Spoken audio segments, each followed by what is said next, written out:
This is Basket Case Clubs, CPR Group's podcast where we turn basket case clubs into showcase clubs.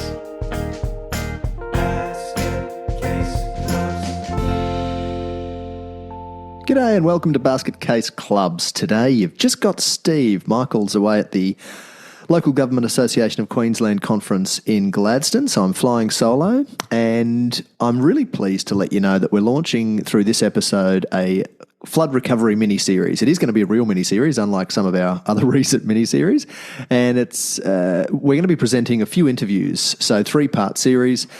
And in those discussions, we connect with some clubs in the southeast Queensland corner that have really suffered some significant flood damage in all cases a couple of times in a short succession. And today we're talking with Karen Vohland from Caboolture Little Athletics. And this particular club kind of gets hit every couple of years with significant floods. And I really wanted to share with you some of the insights that we gained through the discussion with Karen. So through the mini-series, we're going to be presenting some insights from real lived experiences from volunteers within clubs to share with you practical strategies to help prepare your organisation for potential flooding challenges in the future. Recognising that we're likely coming into a drier period now, we're probably going to have a bit of a break from the flooding, recognising that some parts of Australia have, in the weeks just gone, actually suffered both fires and floods in the same week. So we do live in a particularly volatile part of the world. Natural disasters are part of our life here in Australia, and clubs can often find themselves situated in harm's way because often, we'll be playing sport on fields that are constructed on land that you can't really build houses or any commercial property. So for that reason, we need to be even more resilient within our sporting organisations than many other businesses. So the clubs with which we speak, you might say, were drenched in determination to rebuild and recover to come back even stronger.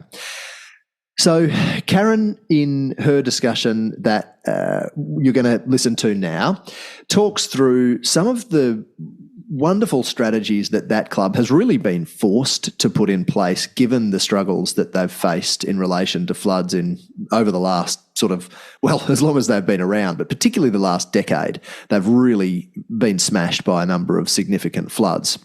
So Karen will talk you through the impact of flooding on the club and the local community, recognising that when clubs flood, it's not only the club that floods, it's often also the volunteers in the organisation that are affected in their home lives. So Karen talks through the loss of various, not only equipment, but also significant infrastructure and the significant financial burden that this represents, and recognising that you can't insure everything. Karen will also talk you through specific resilience measures that the club has put in place because they've been forced to deal with flooding so regularly. So some of these measures include rebuilding structures on higher ground with deeper foundations and support structures, as well as storing equipment out of harm's way. This club has done a great job of putting in place a bit of a process, if you will, for monitoring evolving disaster event situations. And the club's developed strategies to prepare for and respond to flooding. So they keep a really close eye on the weather. They've become weather watchers and monitor tide conditions. And they mobilise their club community to move items out of harm's way when flooding is anticipated. And Karen also emphasises the importance of asking for help and the positive response that the clubs receive from both community members and club members and people throughout the broader kind of southeast Queensland corner. The recovery process, Karen talks about this as being pretty tough, understandably, and a significant undertaking, and points to the fact that it requires the pulling together of a large number of people, and that it's interesting again, as I mentioned, that often we see volunteers stick their hand up to help their club out, and sometimes that means leaving their own home untouched or, focusing on the club first, which for me always really kind of demonstrates the significant community spirit that exists within our community sporting organisations. So without further ado, I'll hand over to Karen, and I hope you really enjoy the listen. How has the club been impacted by natural disasters in the past, prior to 2022? Okay, so since 2005, we have been flooded 2005, 2009, 2011, 15, 16 and 22 to varying levels of flood. We have what we call our intermediate level of flood, which is just move things to higher ground and sandbag. Then we have our higher level of flood where the sheds all go under, but we don't have infrastructure damage. And then we've had two total disaster ones where we lost everything basically. In 2011 and in 2022, both of those floods, the water rose very, very quickly, and we were unable to rescue a lot of our equipment because we couldn't get access to the grounds. And so we had to rebuild some of our infrastructure. Our discus nets and the fence around our long jump pit were completely collapsed in 2011, and the concrete in the long jump pit was all cracked and everything as well in 2011, so we replaced it. In 2022, the discus nets and the fence around the long jump pit survived, but the concrete and the tartan didn't. And we don't know whether or not there was already some damage that we didn't know about as a result of 15 and 16, because the tartan may have covered it. So we're in the process of rebuilding our long jump pit at the moment. We've got grant money for that. And so that'll be up and running, built a lot stronger. We've changed the engineering of the concrete is a lot stronger to withstand the force of water on the riverside of the long jump pit area. And also we are very lucky we secured grant funds to relocate our canteen to higher ground on our oval. And we're building a shipping container canteen, and it'll be under our clubhouse. Because in 2011, our canteen was flooded till about 30 centimetres below the guttering. And in 2022, it was completely gone. The roof, we couldn't see it. So the water levels were hugely different between those two total losses. Okay, so after 2011, when we rebuilt the fence around our long jump arena and our discus nets, they were constructed, the concrete was a lot deeper, the posts are deeper into the ground, they have supporting structures so they don't collapse on themselves, and that's why they were both still standing after the 2022 floods.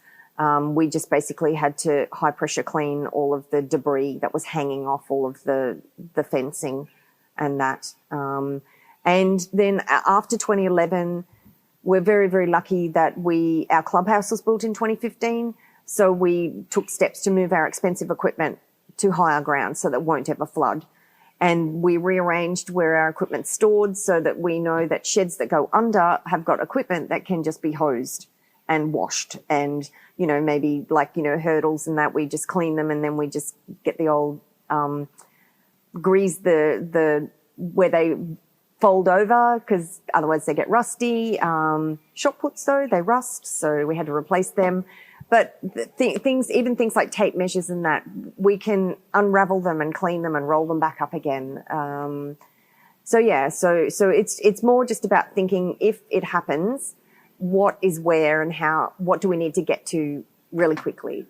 Okay. Unfortunately, our canteen, because it's in the lowest part of our ground, in 2022, basically the water was just crazy, and everything was it was like it was in a big giant muddy washing machine, and everything just went around. We had holes in the ceiling when stuff had just been, like the corner of the fridge went through the ceiling, like everything broke. You can just imagine the drinks fridge was all pulverized, pie warmers, microwaves, chip fryers, the whole thing, everything gone, and stock as well, just soggy food and yucky, all that muddy food. Yes, that we had to deal with. So after 2011, we were very lucky that Bunnings actually donated the kitchen cabinetry for our canteen, and one of our dads at the time, he's a cabinet maker, so he installed it for us.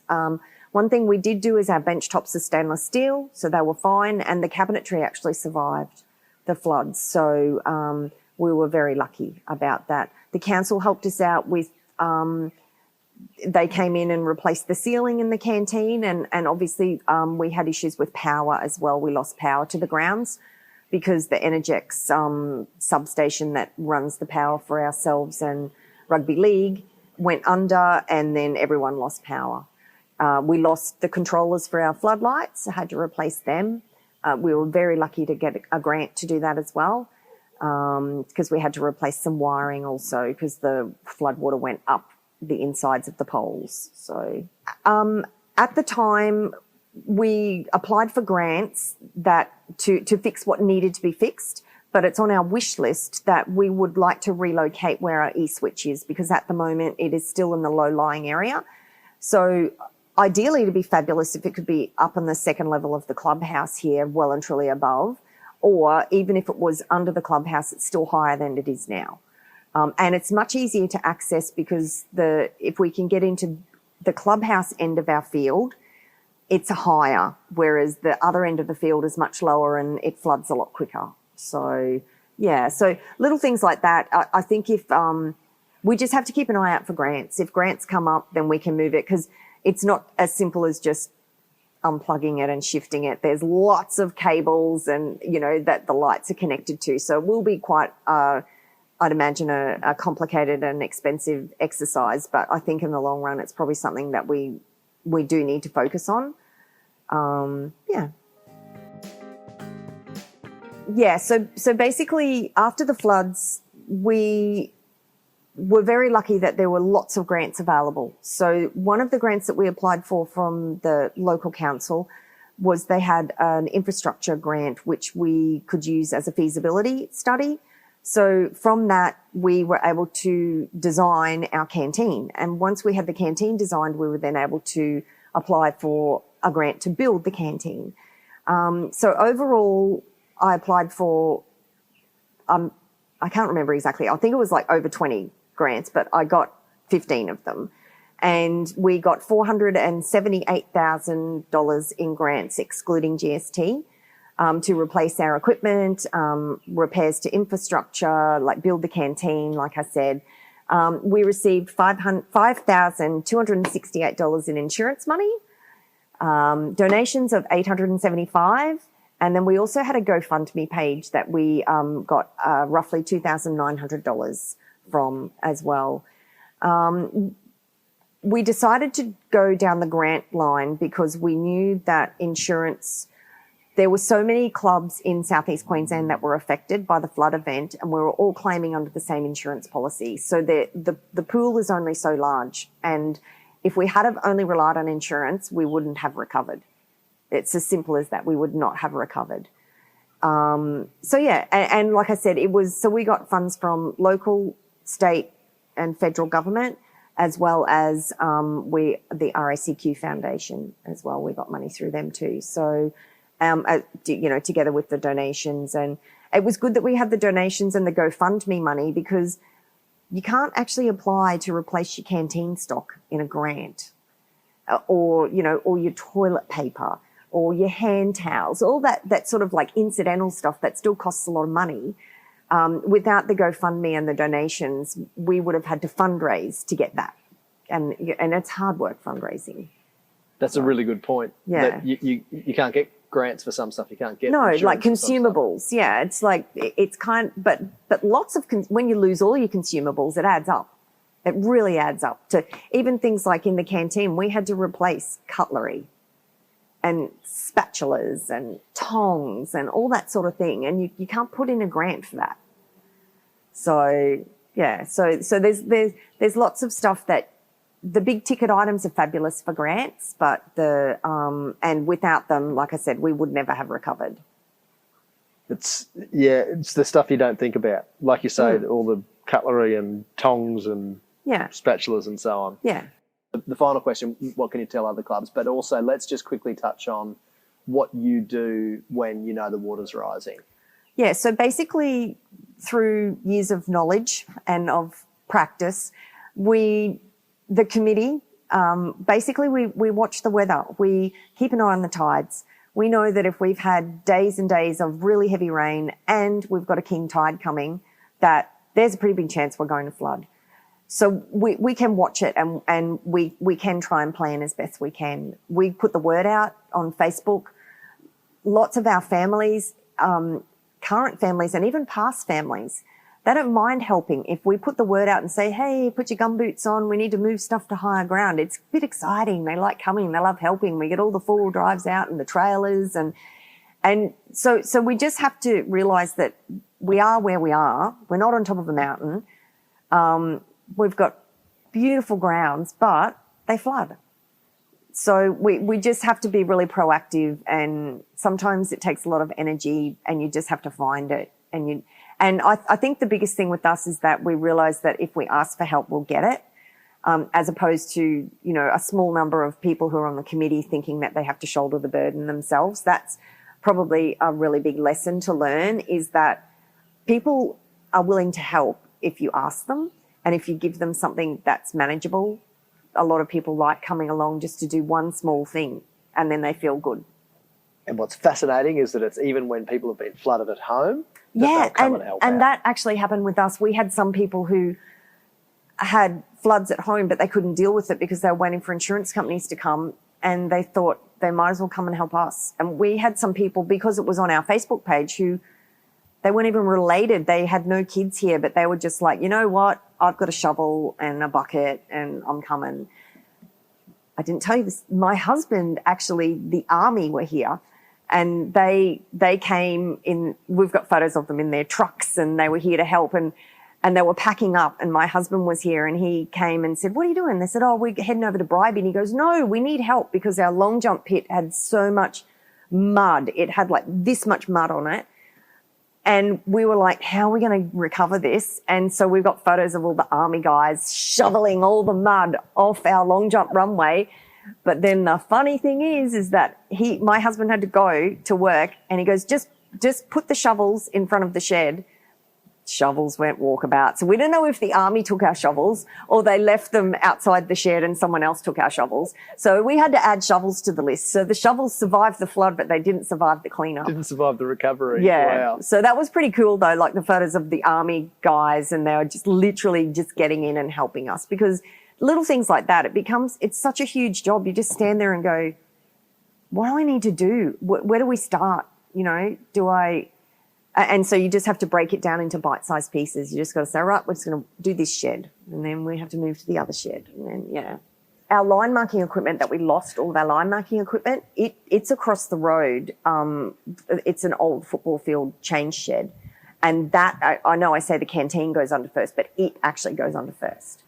And It's like just crazy. And we had pieces of our line markers there. There's breeze blocks at the top, like poking out of the breeze blocks after the floods. And you open the door and the lids have come off the black line marking paint. So there's brown mud and black paint over everything. So like literally it looks like a nightclub, the inside of a nightclub, because all the white walls are now black. The ceiling's black, everything. What advice could you offer to other clubs to help them? Stock take. It's annoying, it's time consuming, but if you have a list and you lose everything, you've got your list, because it's proof for either grant purposes or insurance purposes, or just even to ask for donations. If you can prove to someone that this is what we had and this is what we've lost. So regular stock taking with us, we try and do it twice a season, but once a season is probably what happens. Because you'll forget that something broke and you replaced it, or you bought 2 new things. And if you don't add them to the list and you're dealing with the stress of disaster, you're going to forget until you go to use it and you don't have it. So that's really important.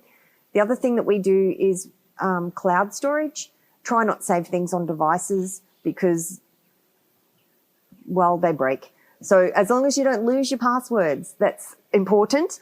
Then, just everything. Put your minutes of your meetings, put photos up there, put lists, put everything up there. And I just think communicate with all your members. Tell them how you need help, when you need help. Particularly if you do feel that we've moved gear before and we haven't flooded, because we've pulled the lever going, this is it, we need to sandbag, and then the water goes down and you think, but I'd rather spend half a day sandbagging than 6 months recovering. So just little things like that. And people don't mind. Honestly, they'll help. You just have to ask. Yep.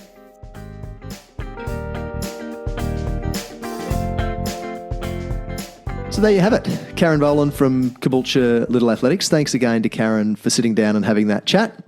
And thank you so much for sharing so generously all of your insights, Karen, that the club has gathered over the years of dealing with significant flood events. So I just wanted to close out, just to touch on some of the key takeaways from the chat that I had with Karen. So she talked about keeping a really close eye on your stock and completing regular stock takes. Now, this is something that, particularly for smaller community sporting clubs where they don't necessarily have a particularly sophisticated point of sale or inventory system, because they might not, they might not sell a lot of stuff. So nevertheless, it's important to keep a close eye on the stock that you've got on hand, because if disaster strikes and you don't understand or you don't have a good grasp on that stock that you've got, then the process of replacing that stock or claiming on your insurance or being able to replace it through grants and the like, it can be pretty tough because you don't actually know what you're trying to replace. I loved when Karen was talking about cloud storage. Those of you who know us know that we're nerds for this stuff. And interestingly, the big Brisbane floods in 2011 led to the loss of significant club information, documentation and data. Fast forward 10 or 11 years to the 2022 floods, and interestingly, there was a lot less of that loss. So we did see a significant learning outcome from the 2011 floods. And I think it was a great point that Karen made, that if you can digitise your documentation and if you can get that stuff up in the cloud rather than storing it only on computers either owned by the organisation or your individual committee members, then that's a great move to insulate you from the potential loss of documentation and data by virtue of natural disaster, whether it be flood or any other, potential disaster that can just wipe out physical infrastructure. Karen touched on the importance of communicating with your members. I couldn't agree more strongly with this. It's often when disaster strikes a pretty challenging time, and people are often left floundering and wondering what's going on, not only in their personal lives, but also with their sporting clubs and community associations. And those organisations fill a really important role in society in bringing people together and breaking down those barriers of social isolation, which can become even more prevalent during times of natural disaster. So keeping your members well informed, even if you've got nothing to tell them that you've got nothing to tell them. Keep in regular contact with them and let them know that the organisation will be, keeping them informed as information comes to hand. Do some proactive planning. Disaster resilience action planning is a must. If you're interested in that, we've got a lot of resources that we have developed throughout the course of natural disasters over the last decade or so that we can share with organisations that want to be more proactive in becoming better prepared for natural disasters in the future. So if you're interested, get in touch, let us know, and we'll be more than happy to help you out. Where you can, apply for grants. Karen made the very good point that you can't get grants for everything. So make sure that you are tapping into those support mechanisms that are often made available by all levels of government in many cases. And finally, she pointed to the importance of flood-resilient design or disaster-resilient design more broadly. So once again, thanks to Karen for the chat. I thoroughly enjoyed getting some insights from an organisation that is probably at the more flood-affected end of the spectrum than any other organisation with which we work. So really look forward to sharing with you another couple of interviews over the coming weeks with other organisations that we've been able to engage with and get some insights from as well. So you'll certainly see, I expect, some consistent themes as well as some different takes from the different organisations. So, as always, thanks to Jess, our producer, for the wonderful job that you do making us sound even more wonderful than we do in real life. Be sure to follow us on all the social channels, subscribe to our newsletter so that you stay in the know about all the cool stuff that we're putting out there into the community. You can find all of our links in the description of this episode. And if you want to give us a review, we certainly love when people tell us how much they love us, but importantly for you, you'll go in the running to win some awesome Basket Case Clubs merch, and we'll be announcing the winner in December. If you haven't already done so, be sure to follow the podcast on whatever platform you listen on so you don't miss any of the fantastic episodes we have coming up. There's a lot happening behind the scenes, so you're going to want to stick around for future episodes as well as, obviously, the remaining 2 episodes in this mini-series. And you will have both Michael and I back for next episode, so as much as we've missed him today, we look forward to seeing him back on the show next episode. Until then, goodbye. Basket Case Clubs acknowledges the traditional custodians of the country on which we record, being Yugambeh, Turrbal, Jagera and Kabi Kabi land. We recognise their enduring connection to land, waters and culture, and pay our respects to elders past, present and emerging, and extend that respect to First Nations listeners.